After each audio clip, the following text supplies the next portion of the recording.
Don't just try to let it flow and let it go. Everything is going to be in a state of flux, right? The other thing I would say is that if you're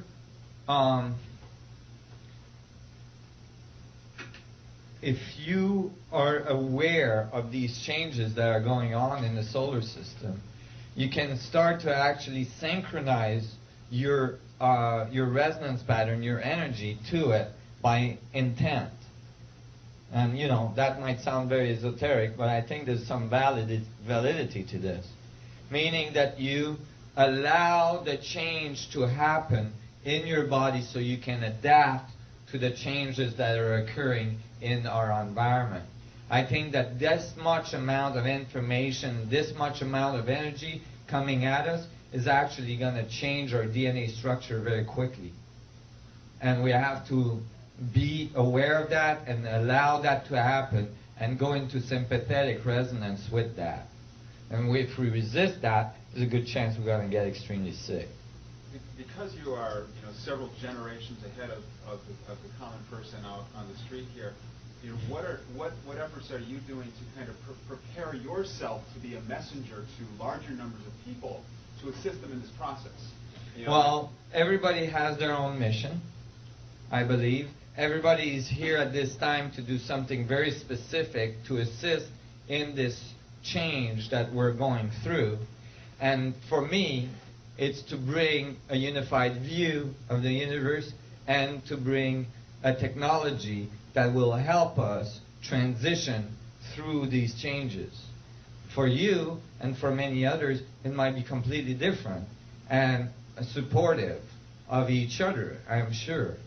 But basically, is to go into your center and to find your mission, to find what you're here to do. There is something that you're here to do, and to do it. Don't go around the pot, don't wait, don't do it.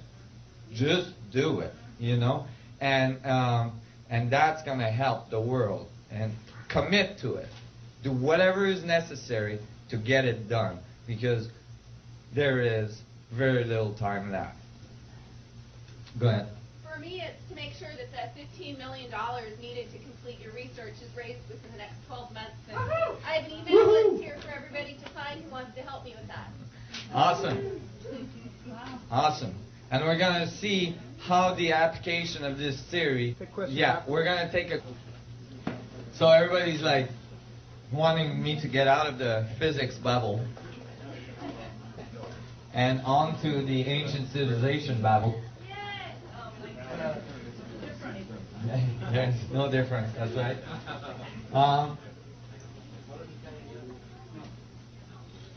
So, I had studied many ancient civilizations for many years. I really did study it. I didn't take it, for granted. I looked into it. I found the I Ching. I found the Mayan calendars. I found many evidence. The flower of life, many different evidence of the 64 tetrahedron grid being implanted, the code being given all around the world. Okay? And it all comes out to the same thing. But I hadn't really looked at the Islamic,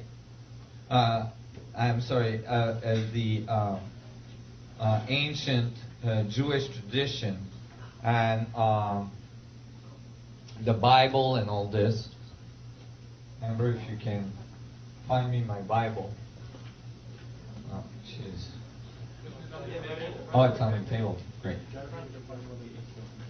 So this infamous book, I definitely, the reason why I wouldn't look at this is that I had an aversion to it from my childhood. I had like terrible experiences with the Catholic Church, and I was really, it was like school, and I really didn't want to have to look at it. I was determined I was going to study all the other religions first, And finally, and we didn't have time to go through all this today, you know. I've given week-long seminars, and even in a week, I don't have time to go through all this stuff. Some of the people here from Reno were at my week-long seminar in Hawaii, and that was fun. You all have to come next time I do one of these. When? I don't know. It'll be maybe this winter sometime. Where? Just get on my, in Hawaii. Just get on my email list, and you can all come to Captain Cook in Hawaii where I live, and we're going to have a great time. Swim with dolphins in the morning. I don't. Because I've been staying behind the scene for many years, because I'm building technology, but actually now I'm ready to go public, and you're going to help me with that, right? Yes. Okay. Now, so I've been studying ancient civilization for a while. You all have enough energy for this part? Yeah. Okay. There you go. Wow, you guys are in. All right. And so I was really kind of, you know, trying to avoid this part, but I got into it eventually, and I went to my local church, and I actually borrowed a Bible. And, you know, they give them away most of the time.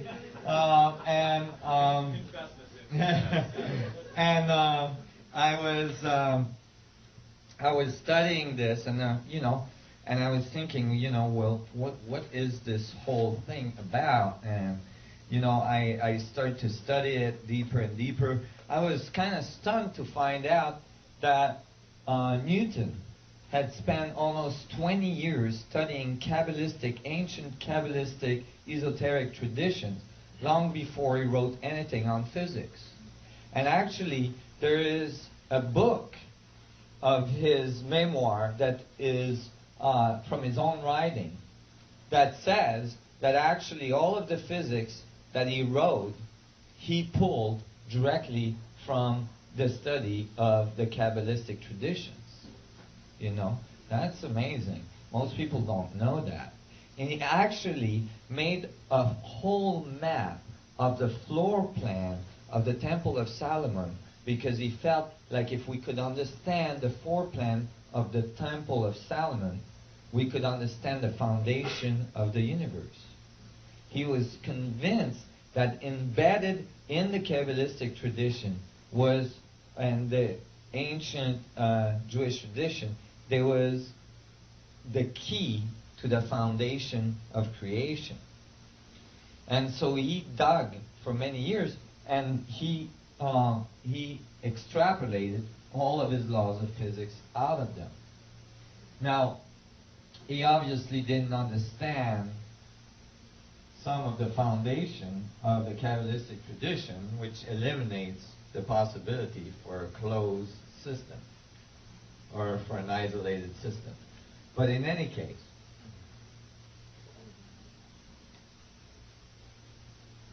I was surprised to find that. So hey, I got a Bible. One thing I knew is that from what I remembered from my education in the Catholic Church, God, according to the Catholic Church, was this old man with a beard, you know, sitting on a throne somewhere, and with a pair of binoculars and a 2x4, and every time you screwed up, it just hit you behind the head, right? So, you know, I was kind of terrified of that God very early in my life.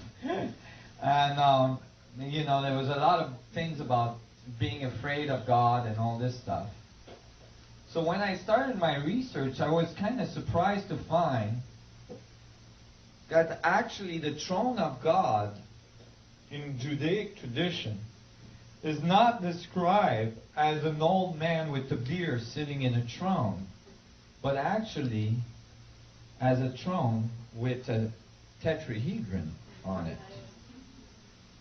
And I thought, whoa, that's different. And then, you know, there was like 7 angels, you know, radiating into that tetrahedron. you got to realize as well that I didn't have time to talk about that much today. Actually, today my presentation has been a little bit all over the place. But, you know, I kind of improvise every time because there's so much material. But one thing is that all the way through this investigation, it was clear to me that if you understood the structure of the vacuum, the structure of the foundation of creation, you could reproduce it in a technology which creates a resonance pattern between the geometry of space, the geometry of the structure of the vacuum, and the technology itself. And if you could create that resonance link, all of a sudden you would download a huge amount of energy from the vacuum itself. You'd build a mini black hole.